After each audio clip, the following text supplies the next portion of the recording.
Hello साथियों, exploratory data analysis for data science with R software के इस course में आप सभी का बहुत बहुत स्वागत है।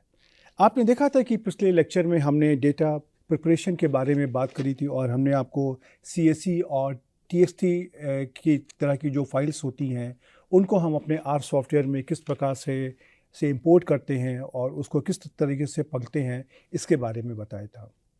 उसी डिस्कशन को हम आज आगे बढ़ाते हैं और हमारे पास दो और इम्पॉर्टेंट फाइल्स हैं जिनके बारे में हम यहाँ पे बात करना चाहेंगे। एक तो है हमारी स्प्रेडशीट। जैसे उदाहरण के लिए MS एक्सेल सॉफ्टवेयर में जो हमारी फाइल्स तैयार होती हैं जिनका एक्सटेंशन .xls या .xlsx होता है, और साथ में हमारा एक और फॉर्मेट होता है डेटा फ्रेम। तो ये दोनों हमारे काफ़ी पॉपुलर स्ट्रक्चर्स हैं जिनके अंदर हमको डेटा मिलता है। तो इस लेक्चर में हम उसी तरह के ऑपरेशन इन दो फाइल्स के ऊपर भी करना चाहेंगे और इसमें बहुत सारे ऑप्शंस होते हैं, लेकिन हम आपको जो भी हमारी इम्पॉर्टेंट ऑपरेशंस हैं जिनका हम आगे लेक्चर्स में यूज़ करने वाले हैं, इस्तेमाल करने वाले हैं, सिर्फ उनके बारे में बात करेंगे। और जैसे मैं आपको पहले बता दूं कि जो हमारी एक्सेल फाइल होती हैं इनको इंपोर्ट करने के लिए हमको एक अलग पैकेज की ज़रूरत पड़ती है जिसका नाम है रीड एक्सेल। तो ये पैकेज आपको पहले इंस्टॉल करना पड़ेगा और उसके बाद ही हम इसमें काम कर पाएंगे। और यही कार्य हमारे पास अगर किसी और तरह की फाइल्स भी आती हैं उसमें भी उसी प्रकार से करना पड़ता है। तो चलिए हम इस लेक्चर को आरंभ करते हैं और देखते हैं कि हम अपनी एक्स फाइल और जो हमारी डेटा फ्रेम है उसमें हम अपने भिन्न भिन्न तरीके के डेटा ऑपरेशन किस प्रकार से करते हैं। तो चलिए हम इस लेक्चर को आरंभ करते हैं। तो देखिए, हमारे पास जो भी एक डेटा स्ट्रक्चर आता है उसमें से एक बहुत इम्पॉर्टेंट फॉर्मेट है स्प्रेडशीट। स्प्रेडशीट को अगर हम एक साधारण सी भाषा में कहना चाहें तो हमें से बहुत लोग माइक्रोसॉफ्ट एक्सेल को यूज़ करते हैं। उसके अंदर जो हमारी फाइल्स बनती हैं जिनका एक्सटेंशन .xlx या .xlsx होता है, वो हमारी एक्सेल फाइल होती हैं। इस तरह की फ़ाइल को पढ़ने के लिए हमको एक अलग पैकेज की ज़रूरत पड़ती है और वो पैकेज हमारा है रीड एक्सेल, READXL। और इसके लिए हमारा कमांड होता है read_exel एक्सेल, राइट।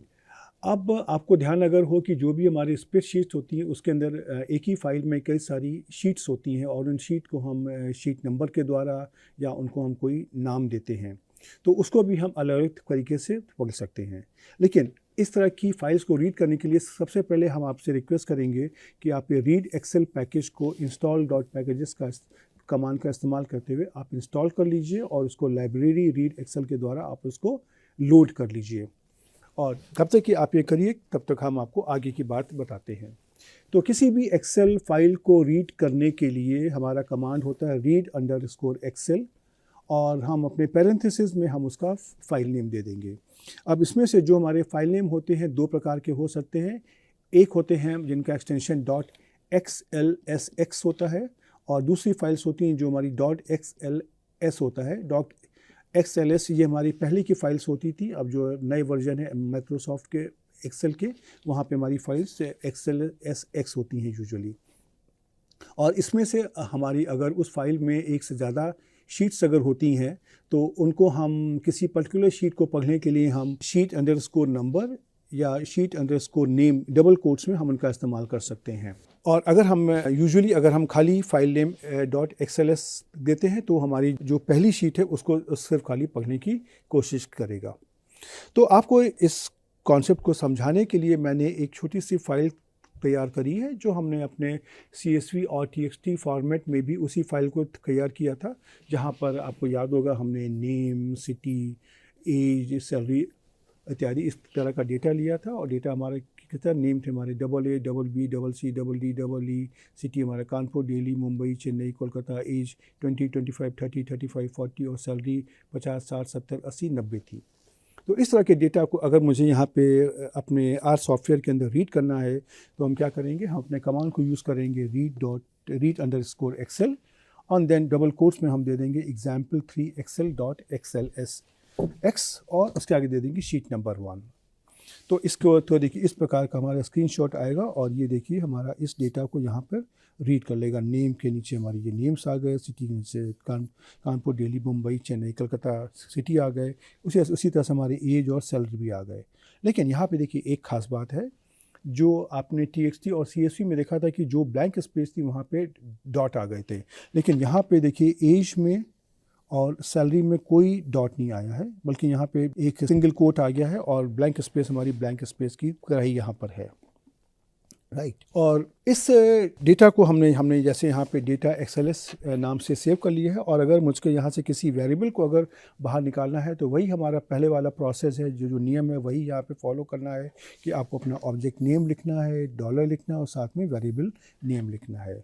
ऐसे मान लीजिए कि हमने अगर यहाँ पे दिया, हमको इनका जो सिटी का डेटा है कानपुर दिल्ली, ये मुझको चाहिए, तो मैंने यहाँ पे दे दिया डेटा XLS डॉलर सिटी। आपको देखिए कानपुर दिल्ली मुंबई चेन्नई कोलकाता डेटा बाहर आ गया। उसी तरीके से अगर आपको एज पे डेटा चाहिए तो आपने डेटा XLS डॉलर और एज को आपने सिंगल कोट्स में पूरा नाम को कॉपी पेस्ट कर दिया, तो देखिए यहाँ पर आपका ये एज का डेटा आ गया। अब इससे एडवांटेज क्या होता है, मान लीजिए आपको इसका अर्थमेटिक मीन निकालना है, तो आपने खाली यहाँ पे लिख दिया मीन और इस वेरिएबल का नाम लिख दिया, तो देखिए आपको इसका अर्थमेटिक मीन मिल गया 30। तो यही एडवांटेज होता है कि हम अपने बड़े से डेटा सेट में अगर किसी पर्टिकुलर कॉलम पर डेटा को बाहर एक्सट्रैक्ट करना चाहते हैं तो हमको पूरे डेटा सेट को चेंज नहीं करना पड़ता है। और यही एक इसका स्क्रीन शॉट भी है जहाँ पे आपको ये दिखाई पड़ जाएगा कि इस तरह के ऑपरेशन हम आपको इसको अभी आर सॉफ्टवेयर में भी करके दिखाएंगे। उसी तरह से हमारा इसमें से एक और कमांड होता है read_excel, साथ में हम यूज़ करते हैं n_max = 3। इससे क्या एडवांटेज होता है कि अगर आपको अपनी एक्सेल फाइल में सिर्फ कुछ ही लाइंस को देखना है, कैसे मैंने यहाँ पे लिया हुआ है n_max = 3, मतलब हमें खाली जो आरएम की 3 रोज़ हैं का डेटा है खाली उसी को दिखाया जाए, तो भी हम उसको यहाँ पे कर सकते हैं। इसके अलावा हम अपने उस एक्सेल फाइल में से कोई भी डेटा की कोई रेंज अगर दी है तो उसको हम रो कॉलम के द्वारा हम उसको दे सकते हैं। जैसे अगर हमको किसी रेंज में डेटा अगर बाहर एक्सट्रैक्ट करना है तो हम कमांड यूज़ कर सकते हैं रेंज = C1:E7। तो C1 से लेकर के E7 तक की जो हमारी सेल्स हैं उसका डेटा हमारे पास एक अलग से निकल आएगा, या उसको अगर हम R1 C2:R2 C5 कर देंगे तो R1 C2 सेल से लेकर के R2 C5 तक की जो हमारी सेल्स हैं उनका डेटा अलग से निकल आएगा। ये जो R1 C1 R2 C3 क्या होते हैं, ये हमारे रो कॉलम नोटेशंस होते हैं। जैसे R2 C3 हमारे का मतलब है कि जो हमारा सेकंड रो और थर्ड कॉलम का जो डेटा है, और R1 C1 का मतलब है फर्स्ट रो और फर्स्ट कॉलम का जो डेटा है। राइट तो उनको हम यहाँ पे आराम से कर सकते हैं। जैसे देखिए यहाँ पे मैंने लिया read_excel और example3 एक्सेल वाली जो फाइल थी उसमें से मैंने यूज़ किया n_max = 3। तो देखिए आपको यहाँ पे सिर्फ खाली शुरू के 3 रो ही का डेटा है दिखाई पड़ रहा है, और जबकि आप अगर पहले देखेंगे तो यहाँ पे टोटल 5 डेटा था। राइट और यही एक इसका स्क्रीन शॉट भी है। देखिए यहाँ पे आपको पूरा 5 डेटा था, यहाँ पे खाली 3 रो आपको दिखाई पड़ रही हैं। तो चलिए इस काम को पहले आपको हम आर सॉफ्टवेयर में करके हम दिखाते हैं, और इसके लिए सबसे पहले आपको अपना जो भी रीड एक्सेल पैकेज है उसको इंस्टॉल करना होगा। मैंने अपने कंप्यूटर में पहले से करके रखा हुआ है और उसको मुझे लाइब्रेरी के द्वारा लोड करना होता है, तो मैंने लाइब्रेरी कमांड का यूज़ कर लिया। अब हमने देखिए ये जो डेटा मैंने यहाँ पे रीड कर लिया, अब हमारा आ जाएगा डेटा XLS। देखिए ये हमारा डेटा इस प्रकार से आ गया, और इसी डेटा में अगर आपको मान लीजिए कथी के ऊपर अगर आपको डेटा बाहर निकालना है तो आपने डेटा ऑब्जेक्ट नेम लिखा, डॉलर लगाया और सिटी लिख दिया, तो देखिए आपको सिटी का डेटा निकल आया। उसी प्रकार से अगर आपको यहाँ पे सैलरी का भी डेटा अगर बाहर निकालना अगर है तो यहाँ पे आपने लिखा डॉलर और यहाँ पे लिख दिया सैलरी वाला वेरिएबल, तो देखिए इस प्रकार से आपको सैलरी का डेटा आ गया।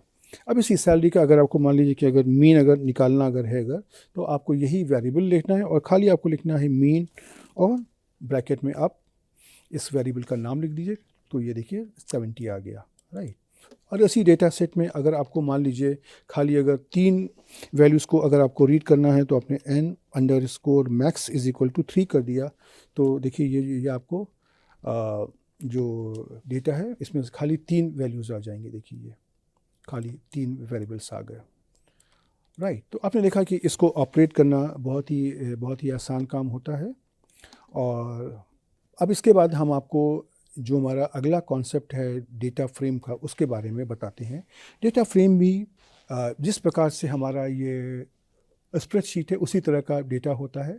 तो जो हमारा डेटा एक्सेल शीट में हम कहते हैं वही उसी तरह का डेटा हमारा डेटा फ्रेम के फॉर्मेट में भी होता है। और डेटा फ्रेम हमारा जो भी चाहे हमारे न्यूमेरिकल वेरिएबल्स हों या हमारे कैटेगरिकल वेरिएबल्स हों, जैसे कैरेक्टर्स हैं, फैक्टर्स हैं, उनको आपस में कंबाइन कर सकता है। और ये हमारा सारा डेटा है, ये हमारा इक्वल लेंथ का होना चाहिए और हर एक रो जो है उसमें से सेम यूनिट की जो इन्फॉर्मेशन को उसको दिखाना चाहिए। ये तो देखिए यहाँ भी होता है। आपने जब यहाँ पे अपनी एक्सेल फाइल को लिया था तो एक्सेल फाइल में क्या था, आपने यहाँ पे लिया एक किटी लिया डबल ए देखिए ये, और इसी में आगे डबल ए के आगे किटी क्या है, कानपुर, उसका एज क्या है 20, उसका एज उनकी सैलरी कितनी है 50। उसी तरीके से तो आपने यहाँ पे इसको दिया था। तो वही काम तो यहाँ भी डेटा फ्रेम भी आपको करने को बोल रहा है कि हर एक रो में एक ही वेरिएबल का एक ही यूनिट का डेटा होगा। इससे हमको एडवांटेज क्या है, जो बाकी जगह भी होता है, कि हम अपने ओरिजिनल डेटा को बिना चेंज करे हुए हम अपने जो डेटा को बाहर निकाल सकते हैं। डेटा वेरिएबल्स को हम एक्सट्रैक्ट कर सकते हैं, उसके अंदर चेंजेस कर सकते हैं, और साथ ही हम न्यूमेरिकल वेरिएबल्स हैं, कैरेक्टर्स हैं, फैक्टर्स हैं, इनको हम आपस में कंबाइन भी कर सकते हैं। तो जैसे मैंने बताया कि डेटा फ्रेम जैसे हमारी स्प्रेडशीट होता है उसी तरीके का होता है, जहाँ पे कॉलम हमारे वेरिएबल्स को वो दिखाते हैं और रोज़ हमारे उनके जो ऑब्जर्वेशंस हैं उनको दिखाते हैं। ये तो देखिए यहाँ भी होता है, आपके एक्सेल में भी जो आपके कॉलम्स हैं वो आपको वेरिएबल दिखा रहे हैं और जो रोज़ हैं ये आपको डेटा वैल्यूज़ दिखा रहे हैं, राइट। तो अब इस डेटा फ्रेम से संबंधित ऑपरेशन को दिखाने के लिए हम एक काम करते हैं, एक बिल्ट इन जो हमारा डेटा सेट है हम उसको यूज़ करते हैं, और वो हमारा डेटा सेट ये जो मास पैकेज है उसके अंदर है। मास MASS ऑल इन, ये सब कुछ हमको कैपिटल लेटर्स में लिखना है। एक्चुअली में जो मास है ये हमारा एक किताब है, modern applied statistics with S+, जिसको वेनेबल्स एंड रिप्ले ने लिखा था। ये उस किताब में हमारे जो डेटा सेट यूज़ करे गए थे S+ सॉफ्टवेयर को समझाने के लिए, ये उन्हीं का ही कलेक्शन है। जो R सॉफ्टवेयर है ये हमारा S+ की लाइन पर ही तैयार किया गया था। पहले S+ आया था, बाद में R को उसका एक ओपन सोर्स वर्जन के रूप में उसको तैयार किया गया।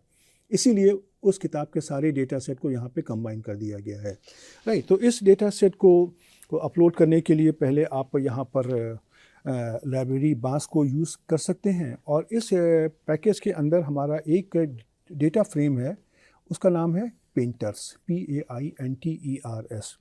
तो इस पेंटर्स में क्या है कि इसने बहुत सारे जो हमारे पेंटर्स हैं उनके बारे में इंफॉर्मेशन कलेक्ट करी है। पेंटर्स के वहाँ पे नाम दिए हुए हैं, हर एक पेंटर का कंपोजिशन, ड्राइंग, कलर, एक्सप्रेशन और उनका स्कूल क्या है इसके बारे में इंफॉर्मेशन दी गई है, राइट। तो अगर आप इसको देखना चाहें तो अब आप वहाँ पे R कंसोल पर अगर आप पेंटर्स टाइप करेंगे तो आपको इस प्रकार की इंफॉर्मेशन दी जाएगी।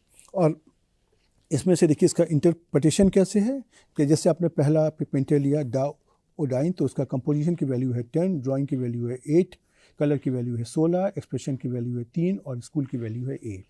तो आप ये देख सकते हैं कि ये जो कंपोजिशन, ड्राइंग, कलर, एक्सप्रेशन ये आपके न्यूमेरिक वेरिएबल्स हैं, और जबकि स्कूल हमारा कैटेगरिकल वेरिएबल है, या हम कह सकते हैं कि ये हमारा फैक्टर है। इसमें हमारा ABCD करके दिया हुआ है, ये हम आपको अभी R में करके दिखाएंगे। और देखिए ये आपका इसका स्क्रीनशॉट भी आप जब पेंटर्स को देखेंगे R में तो इसी प्रकार का दिखाई देगा आपको, राइट। अब जो कुछ सवाल आते हैं कि जैसे ही आपके पास कोई डेटा सेट आता है, सबसे पहले आप उस डेटा सेट में छुपी हुई इंफॉर्मेशन को बाहर निकालना चाहेंगे। तो जैसे कि हमारे कुछ बेसिक ऑपरेशंस होते हैं कि उस डेटा सेट में हमारे रोज़ के क्या नाम है, कॉलम्स के क्या नाम है इत्यादि। तो उनको देखने के लिए हमारे पास कमांड होता है जैसे रो नेम्स, ROWNAMES। तो अगर हम रो नेम्स को इस्तेमाल करेंगे और पैरेंथेसिस में डेटा सेट का नाम लिख देंगे पेंटर्स, तो उसमें से रो के जो हमारे नाम हैं ये हमको मिल जाएंगे। और यही एक इसका स्क्रीनशॉट भी है। और उसी प्रकार से अगर मुझको उस डेटा सेट के कॉलम्स के बारे में अगर जानना है, कॉलम्स नेम जानना है, तो हम कमांड यूज़ कर लेंगे COLNAMES, कॉल नेम्स पेंटर्स। तो आपको उसी तरह से जो उसका कॉलम के जो नेम है उसके बारे में इंफॉर्मेशन मिल जाएगी। ये आपका स्क्रीनशॉट है, राइट। इसके अलावा यहाँ पर एक चीज़ और होती कि जैसे मैंने आपको दिखाया कि इसमें से हमारे पास 4 न्यूमेरिकल वेरिएबल्स है, कंपोजिशन, ड्राइंग, कलर, एक्सप्रेशन, और एक हमारा फैक्टर वेरिएबल है स्कूल। तो जब भी हमारा वेरिएबल्स को हमारे सामने आते हैं उस डेटा सेट के अंदर, हम ये जानना चाहते हैं कि ये वेरिएबल हमारा किस प्रकार का है, न्यूमेरिकल है कि कैरेक्टर है। तो उसको ऑपरेट करने के लिए हमारा कमांड होता है इस डॉट न्यूमेरिक, क्या ये हमारा न्यूमेरिक वेरिएबल है, और पैरेंथेसिस में हम उस वेरिएबल का नाम दे देंगे। जैसे मैंने पेंटर्स डॉलर स्कूल कर दिया। अब स्कूल तो एक फैक्टर वेरिएबल था ABCD करके, तो उत्तर आ गया इसका फॉल्स, राइट। लेकिन अगर आप ये टेस्ट करें इस डॉट फैक्टर और पेंटर डॉलर स्कूल, तो ये उत्तर आ जाएगा ट्रू, कि हाँ जो आपका स्कूल वेरिएबल है ये आपका एक फैक्टर वेरिएबल है। उसी प्रकार से आप अगर ड्राइंग वेरिएबल को लेंगे, हम ये चेक करना चाहते हैं कि इस डॉट न्यूमेरिक, क्या ये न्यूमेरिक वेरिएबल है। हमने कर दिया पेंटर्स डॉलर ड्राइंग, तो देखिए ये हमारा आ गया ट्रू, यस कि ये हमारा एक न्यूमेरिक वेरिएबल है। अब इसी वेरिएबल को अगर हम चेक करना चाहें कि क्या ये फैक्टर है, इस डॉट फैक्टर, और ब्रैकेट में लिख दिया मैंने पेंटर्स डॉलर ड्राइंग, तो उत्तर देखिए आ गया फॉल्स। तो इसका मतलब कि पेंटर डॉलर ड्राइंग हमारा फैक्टर नहीं है। तो इस प्रकार से हम अपने डेटा को यहाँ पर हम चेक करते हैं, और उसके बाद फिर अपने किसी भी डेटा सेट से किसी भी अगर हमको वेरिएबल को एक्सट्रैक्ट करना है तो इसके बारे में हम पहले भी बात कर चुके हैं। उसी तरह से हम डेटा फ्रेम में भी ऑपरेट करते हैं कि जो भी हमारा ऑब्जेक्ट है उसको हम लिखते हैं, या जो हमारा डेटा फ्रेम का नाम है उसको हम लिखते हैं, और साथ में डॉलर का साइन लगा करके अपने उस वेरिएबल को लिख देते हैं जिसके ऊपर मुझे उस वेरिएबल का डेटा बाहर निकालना होता है। जैसे उदाहरण के अगर हम कहें कि हमको स्कूल पर अपना डेटा निकालना है, तो हमने लिख दिया पेंटर्स डॉलर स्कूल। तो देखिए यहाँ पे ये ABCDEFGH करके डेटा आ गया। चूँकि हमारा फैक्टर वेरिएबल है तो इसने आपको यहाँ पे लेवल्स के बारे में भी बता दिया कि ABCDEFGH है, राइट।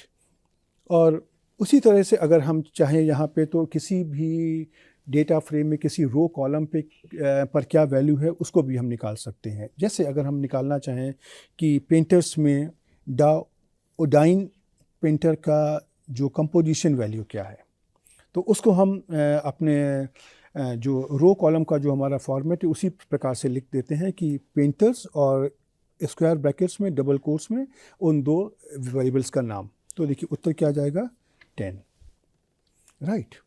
तो इसी प्रकार से हम इसको आगे बढ़ाते हैं, लेकिन आगे बढ़ने के पहले हम आपको इन चीज़ों को आज सॉफ्टवेयर में भी करके दिखा देते हैं, जिसके द्वारा कि आपको थोड़ा सा कॉन्फिडेंस आ जाएगा, राइट। तो हमने देखिए यहाँ पर हमने अपना जो कमांड था यहाँ पे पहले हमको है लाइब्रेरी मास मैंने पहले यहाँ पे अपलोड कर लिया। अब इसमें से देखिए हमारा डेटा आ गया पेंटर्स। अब देखिए आप जब भी ये इस पेंटर पे आप इंटर करेंगे तो आपको लंबा सा डेटा दिखाई देगा। ये देखिए इसी तरह का यहाँ पे देखिए ये आपके पेंटर के नाम आ गए पहले कॉलम पे, फिर composition, drawing, colour, expression, school इत्यादि। अब इसी में से आप अगर ये इसका देखना चाहें कि इसका आपका रो नेम और कॉलम नेम क्या है, तो आप यहाँ से देख सकते हैं रो नेम्स, ये देखिए ये आ जाएगा। उसी प्रकार से आप अगर इसमें से कॉलम नेम्स अगर देखना चाहते हैं तो आपके कॉलम नेम्स क्या क्या हैं, देखिए ये भी आपके निकल आएंगे। इस प्रकार से हम इसमें से यहाँ पर निकाल सकते हैं। और इसी में अगर आपको मान लीजिए पेंटर्स डॉलर, आपको मान लीजिए कि कलर पर अगर आपको अपना डेटा अगर निकालना अगर है तो आपने कर दिया कंट्रोल डॉलर्स कलर, तो देखिए ये आपका कलर के ऊपर जो डेटा है ये आपका निकल आया, राइट। उसी प्रकार से आप अगर ये वाला भी अगर आप करना चाहते हैं कि किसी डेटा वैल्यू आपकी क्या होगी, तो आपने कर दिया, कैसे अगर हम कह दें कि अगर मुझको पेंटर्स डॉलर में निकालना है कि डाउडाइन के जो पेंटर हैं उसमें से उनके कलर की क्या वैल्यू है, राइट। तो आप देखेंगे तो ये कितना आ जाएगा, देखिए 16, राइट। और अगर आप ऊपर अगर देखना भी चाहें तो देखिए डाउडाइन ये जो हैं इनकी कलर की वैल्यू कितनी है 16। इस प्रकार से आप अपने देखिए भिन्न भिन्न तरीके के ऑपरेशन को आप कर सकते हैं। और हम आपको यहाँ पे कुछ और ऑपरेशन के बारे में भी दिखाते हैं कि हम उसको किस प्रकार से इसमें कर सकते हैं। अब देखिए डेटा फ्रेम में एक बहुत अच्छा ऑप्शन है कि अगर मुझे एक अपने डेटा फ्रेम से कोई सबसेट बाहर निकालना है, उसको भी हम बहुत बहुत आसानी से निकाल सकते हैं। उसके लिए हमारा कमांड होता है सबसेट, SUBSET। और अगर हमको उसको ऑपरेट करना है तो हम लिखेंगे सबसेट और जो हमारा डेटा फ्रेम है पेंटर्स, और हमको यहाँ पर निकालना है कि वह डेटा सेट का सबसेट चाहिए जहाँ पे स्कूल हमारा एफ़ के बराबर है। तो हमने लिया school double equality sign equal to F. Double equality sign का मतलब होता है कि ये लॉजिकल इक्वलिटी साइन है। अब आप देखोगे कि जब आप इसको करोगे तो देखिए आपको यहाँ पे स्कूल का जो वेरिएबल है आपका सिर्फ एफ आ गया और बाकी आपका ये पूरा एक सबसेट आ गया। उसी तरीके से अगर आपको ये निकालना है कि इसी पेंटर्स डेटा सेट में कौन सा ऐसा सबसेट है डेटा का जहाँ पे कंपोजिशन की वैल्यू हमारी लेस देन इक्वल टू 6 है, तो इसने देखिए निकाल दिया यहाँ पे ये देखिए सारी वैल्यू 6 से कम है और ये आपका पूरा पूरा डेटा सेट है, राइट। उसी तरीके से अब अगर आप इसी डेटा सेट में ये भी निकालना चाहते हैं कि आपके जो थर्ड और फिफ्थ कॉलम है उसका डेटा वहाँ से हटा दिया जाए और बाकी हमारा डेटा दिया जाए, तो उसके लिए हमको अपने सबसेट कमांड में पैरेंथेसिस में एक और ऑप्शन ऐड करना पड़ता है, select, SELECT, select is equal to से -3 और -5, इसको हम कंबाइन करके डेटा वेक्टर के फॉर्म में दे देंगे। तो जैसे ही हम -3 और -5 करते हैं इसका मतलब होता है कि जो हमारा थर्ड और फिफ्थ कॉलम है पेंटर्स डेटा सेट का उसको मुझे हटा देना है। तो देखिए आपके यहाँ पे थर्ड और फिफ्थ में कौन कौन से कॉलम है, एक है कलर, एक है स्कूल। तो देखिए अब इसने यहाँ पे आपको दे दिया स्कूल इक्वल टू F और साथ में उसने जो आपको ये कलर और जो स्कूल का डेटा हटा करके उसने आपको बाकी डेटा यहाँ पे दे दिया। ये देखिए ये आपको इसका स्क्रीनशॉट भी है, राइट। इसके अलावा अगर आपको अपने डेटा सेट को कई ग्रुप्स में स्प्लिट करना है, एक कैसे उदाहरण के लिए इस पेंटर्स डेटा सेट में आपके स्कूल हैं ABCDEFGH, अगर आपको उनको डिफरेंट कैटेगरीज में स्प्लिट करना है उसके लिए हमारा कमांड होता है स्प्लिट, SPLIT। तो स्प्लिट हमारा जो फैक्टर वेरिएबल है उसकी रिस्पेक्ट में होता है, तो हम यहाँ पे सिंपली कर देंगे स्प्लिट पेंटर्स और किस वेरिएबल के रिस्पेक्ट में स्प्लिट करना है, तो हमने कर दिया पेंटर्स डॉलर स्कूल। तो जैसे हम यहाँ पे देखिए स्प्लिट कमांड का यूज़ करेंगे पेंटर और स्कूल की रिस्पेक्ट में उसको स्प्लिट करेंगे तो देखिए हमको इस प्रकार का आउटकम मिल जाएगा। ये देखिए हमारा डेटा स्प्लिट हो गया है। ए स्कूल के रिस्पेक्ट में देखिए ये पहला ग्रुप बन गया, बी स्कूल के रिस्पेक्ट में दूसरा ग्रुप बन गया, सी के रिस्पेक्ट में तीसरा ग्रुप बन गया, डी के रिस्पेक्ट में एक ग्रुप बन गया, ई के रिस्पेक्ट में एक ग्रुप बन गया, एफ के रिस्पेक्ट में एक ग्रुप बन गया, जी के रिस्पेक्ट में एक ग्रुप बन गया और एस के रिस्पेक्ट में एक अलग से ग्रुप बन गया, राइट। और देखिए ये इसका स्क्रीनशॉट है। तो इस डेटा को आप अपने कैसे splitted dollar A splitted dollar B से करके आप उसको अलग से निकाल भी सकते हैं। और ज़रा सा हम इनको इन जो कमांड्स को आपको ज़रा आर सॉफ्टवेयर में भी करके हम दिखाते हैं। तो पहले हम आपको ये सबसेट कमांड दिखाते हैं। तो देखिए यहाँ पे इसने आपको स्कूल हमारे सारे हो गए F और उसने आपको ये डेटा निकाल के दे दिया। उसी तरह से अब हमने एक और ये सबसेट निकाला जहाँ पे हमारा कंपोजिशन हमारा लेस देन इक्वल टू 6 है, तो देखिए ये आ गया, राइट। अब इसी में अगर हमको मान लीजिए अपने थर्ड और फिफ्थ कॉलम को अगर हटा देना है तो हमने कह दिया select is equal to C -3 -5। तो आप ये देखेंगे यहीं पे देखिए आपको डेटा मिल जाएगा। इसने जो थर्ड कॉलम था कलर और पांचवा कॉलम था स्कूल, इसने उसको हटा दिया और उसने सारा का सारा डेटा सेट आपको दे दिया जो हमारा जहाँ पे कंपोजिशन हमारा 6 से कम है, राइट। उसी तरीके से अगर हमको यहाँ पे अगर स्प्लिट करना अगर तो इस स्प्लिट में भी आप ये देख सकते हैं। देखिए कैसे मैंने किया, देखिए हमारा डेटा स्प्लिट हो गया, राइट। इसमें से देखिए ये ए के रिस्पेक्ट में, बी के रिस्पेक्ट में, सी के रिस्पेक्ट में, डी के रिस्पेक्ट में, ई के रिस्पेक्ट में, एफ के रिस्पेक्ट में, जी के रिस्पेक्ट में, एस के रिस्पेक्ट में हमारा ये डेटा देखिए यहाँ पर स्टोर हो गया, राइट। तो देखिए आपने देखा कि इस प्रकार के ऑपरेशंस को आर सॉफ्टवेयर में करना बहुत ही आसान काम है और ये हमको एक बहुत बड़ी सुविधा प्रदान करता है कि जो हमारा ओरिजिनल डेटा सेट है उसको हम हाथ नहीं लगा रहे हैं, उसको हम डिस्टर्ब नहीं कर रहे हैं। हमको जिस डेटा सेट पे काम करना है हमने अपने क्राइटेरिया के अकॉर्डिंग उस डेटा सेट को बाहर निकाल लिया है और उस डेटा सेट में हम अपना काम कर रहे हैं। ये एक आर सॉफ्टवेयर में बहुत बड़ी सुविधा है ये, और इसको करना बहुत ही आसान काम होता है। इसके अलावा आपको भी इसमें बहुत सारे ऑपरेशंस होते हैं जिनको मैं यहाँ पे कंसीडर नहीं कर रहा हूँ, लेकिन मैं ज़रूर रिक्वेस्ट करूँगा कि एक बार आप इस डेटा फ्रेम के टॉपिक को या जो डिफरेंट तरीके की फ़ाइल्स हैं उनको हम किस प्रकार से इंपोर्ट करते हैं उसको एक बार अपने आप से देखिए ज़रूर। और उसके साथ में हम आपसे ये भी रिक्वेस्ट करेंगे कि आप छोटे छोटे उदाहरण लीजिए और डेटा को अपने हिसाब से क्रिएट करिए। आप शायद जिन जिन फील्ड्स में काम करते होंगे आपके पास डिफरेंट फॉर्मेट का डेटा आता होगा, उसको देखिए कि उसको हम आर सॉफ्टवेयर में किस प्रकार से इंपोर्ट कर सकते हैं। और जहाँ तक मुझे उम्मीद है कि आप अगर किसी और सॉफ्टवेयर में काम कर रहे होंगे देन वहाँ पे आपको किसी एक पर्टिकुलर पैकेज का भी इस्तेमाल करना पड़ेगा उस डेटा को इंपोर्ट करने के लिए। तो जब उस डेटा को हम इंपोर्ट करते हैं तो उसके अंदर हमारे क्या क्या परिवर्तन आते हैं और उसको आप किस प्रकार से हैंडल करेंगे, या जिस तरह के ऑपरेशंस आप अपने डेटा में करते हैं क्या उन्हीं ऑपरेशंस को आप आर सॉफ्टवेयर के अंदर भी कर पा रहे हैं। डेटा फ्रेम के अंदर इसी तरह से हमारे पास बहुत सारे ऑप्शंस होते हैं। आप देखिए कि अगर हमारे पास डेटा फ्रेम के फॉर्मेट में कोई डेटा है तो उसको क्या हम हैंडल कर सकते हैं। डेटा फ्रेम को क्रिएट करना बहुत आसान काम होता है। इसका कमांड होता है डेटा डॉट फ्रेम और ब्रैकेट में आपको अपने वेरिएबल्स दे देने हैं, तो आप अपना डेटा फ्रेम बहुत ही आसानी से क्रिएट कर सकते हैं। और मेरी आपको एडवाइस यही रहेगी कि आरंभ में आप छोटे छोटे डेटा सेट लीजिए, क्योंकि छोटे छोटे डेटा सेट में आप ये अपनी आंखों से देख सकते हैं कि उसमें से क्या हो रहा है और वही काम क्या आर भी कर रहा है। जो आपने जिस तरह का डेटा आपने क्रिएट किया है क्या आर भी उसको उसी भाषा में समझ रहा है। ये बहुत इंपॉर्टेंट है, क्योंकि हम जब डेटा साइंस में बड़े बड़े डेटा सेट में काम करेंगे तो वहाँ पे हमारे पास ये वाली सुविधा नहीं होती और ये बहुत कठिन काम है कि उस बड़े डेटा सेट में हम कुछ देख पाएँ। लेकिन आप इन छोटे डेटा सेट में आप अगर देख लेते हो और अगर आपको कॉन्फिडेंस होता है तो बड़े डेटा सेट में आप उसको जब भी अप्लाई करोगे आपको उसको फिर से वेरीफाई करने की ज़रूरत नहीं पड़ेगी। तो आप इन कमांड्स की प्रैक्टिस करिए और हम आपको अगले लेक्चर में मिलने कुछ नए टॉपिक के साथ में फिर से आएंगे। तब तक के लिए गुड बाय।